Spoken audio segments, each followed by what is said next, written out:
अमरावती में दो नारे गूंज रहे हैं। एक ये गूंज रहा है कि एक बार दिल से नवनीत राणा फिर से, और दूसरा भी नारा ये भी गूंज रहा है कि मोदी तुझसे बैर नहीं, नवनीत राणा की खैर नहीं। जब तक मतदार नहीं ठहराते क्या करना है, क्योंकि पिछले 5 वर्षों से नहीं 12-13 वर्षों से मैं जनता के बीच हूँ और जनता के लिए काम कर रही हूँ। हम ऐसे घटक हैं कि समय आया तो साथ रहो और समय खराब है तो छोड़ दो, ऐसे घटकों में से हम नहीं है। मोदी जी का जो सपना है देश के विकास के लिए और अमरावती के विकास के लिए, सबने एक मंच पर आकर साथ देना चाहिए और अमरावती का विकास करना चाहिए। हमारी कोशिश जरूर रहेगी कि हम सब साथ में आकर मंच पे मोदी जी के सपने के लिए और इस बार 400 पार के लिए काम करें। मुझे लगता है मैंने पिछले 5 वर्षों से एज ए एनडीए की एक घटक करके अमित शाह जी, हमारे नरेंद्र मोदी जी, देवेंद्र फडणवीस जी, नड्डा साहब और बावनकुळे साहब, हमारे जो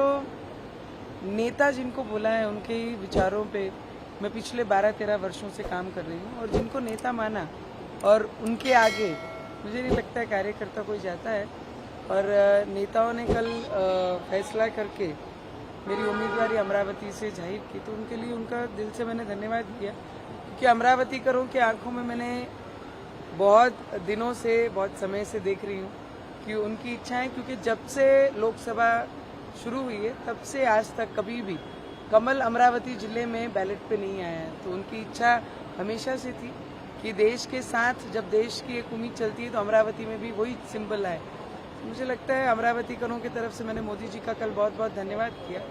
कल रात में अर्जेंट में पहले सीट डिक्लेयर होती है और फिर जाके प्रवेश करते हैं। और आज मैं देवेंद्र जी को मिलने आई हूँ, दादा को हमारे, तो यहाँ से मैं दिल्ली जाऊँगी। स्थानीय स्तर पर जो भाजपा के सहयोगी दल हैं उनका विरोध भी देखने को मिल रहा है। वो नाराज है, आपको टिकट मिल गया, उनके नहीं, या उनके मुझे लगता है रवि जी भी एक एनडीए के घटक करके 2014 से देवेंद्र जी के साथ थे।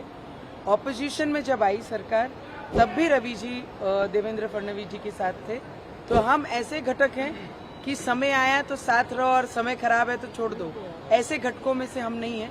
पर फिर भी मैंने सभी को विनती की, क्योंकि सभी हमसे बहुत ज्यादा सीनियर है, तो मैंने एक उम्मीदवार करके और एक बहुत जूनियर उम्मीदवार करके मैंने सभी को हाथ जोड़ के विनती भी की कि मोदी जी के जो सपना है देश में अब की बार 400 पार और 400 में एक अमरावती हो, इसके लिए जितने भी एनडीए के घटक है वो मोदी जी के सपने के लिए और अमरावती के विकास के लिए सब एकजुट होकर एक मंच पे आकर एक साथ काम करें। अमरावती में दो नारे गूंज रहे हैं। एक ये गूंज रहा है कि एक बार दिल से नवनीत राणा फिर से, और दूसरा भी नारा ये भी गूंज रहा है कि मोदी तुझसे बैर नहीं, नवनीत राणा की खैर नहीं। मुझे लगता है जब तक मतदार नहीं ठहराते क्या करना है, क्योंकि पिछले 5 वर्षों से नहीं 12-13 वर्षों से मैं जनता के बीच हूँ और जनता के लिए काम कर रही हूँ।